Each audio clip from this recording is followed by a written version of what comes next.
દીપક sir, તમારા સાથે પણ માર્કેટને થોડું સમજીએ પહેલાં તો, અને મેઇન તો મિડ કેપ અને સ્મોલ કેપ બહુ ખરાબ પરિસ્થિતિ, એસ્પેશિયલી સ્મોલ કેપ. સર, આ અઠવાડિયે બહુ ખરાબ સ્થિતિમાં આપણે આવી ચૂક્યા છીએ. દીપક સર, શું ઓબ્ઝર્વેશન્સ?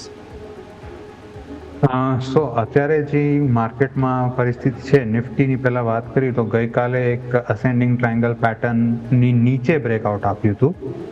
તો આવું બ્રેકઆઉટ આવે ત્યારે ઓલમોસ્ટ આપણે એમ કહીએ કે ટ્રાયંગલના લો સુધી જઈ શકે. તો ટ્રાયંગલનું લો અત્યારે આવે છે 25,300ની આસપાસ.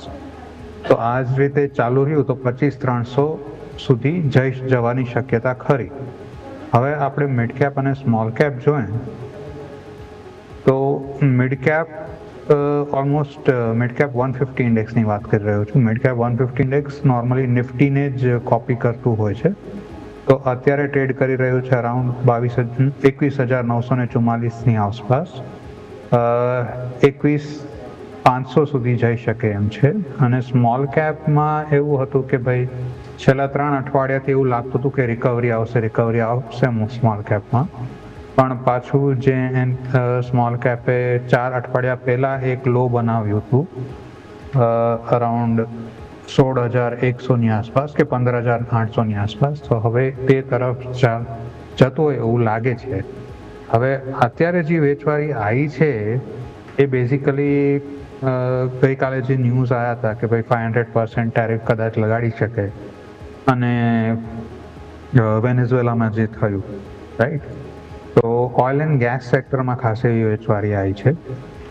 બીજું એક મહત્વનું ડેવલપમેન્ટ ઓવર ધી વીકેન્ડ થઈ શકે એમ છે કે આજે અમેરિકામાં ફ્રાઈડે મોર્નિંગ એટલે આપણી રાત સુપ્રીમ કોર્ટનું કંઈક વર્ડિક્ટ આવવાની શક્યતા છે અબાઉટ ટ્રમ્પ ટેરિફ્સ.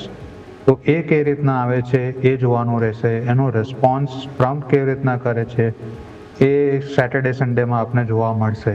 તો બેઝિકલી મંડે સુધી તો વેઇટ એન્ડ વોચ જ છે. આપણે કાંઈ હમણાં કરી શકીએ એમ નથી. દર્શક મિત્રોને એમ સલાહ રહેશે કે ભાઈ તમારી સિસ્ટમ ફોલો કરો. તમારા સ્ટોપ લોસ હિટ થઈ ગયા હોય તો નીકળી જાઓ, રાહ જોઈને ના બેસો, ખોટી હોપ લઈને ના બેસો.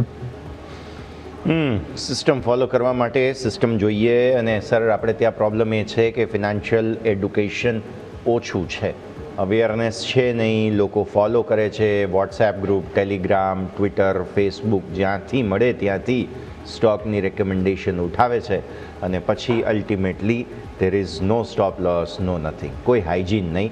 અને એટલે જ પછી 90%નો સેબી દ્વારા રિપોર્ટ પણ બહાર પાડવામાં આવે છે. પણ that's right, reality is reality.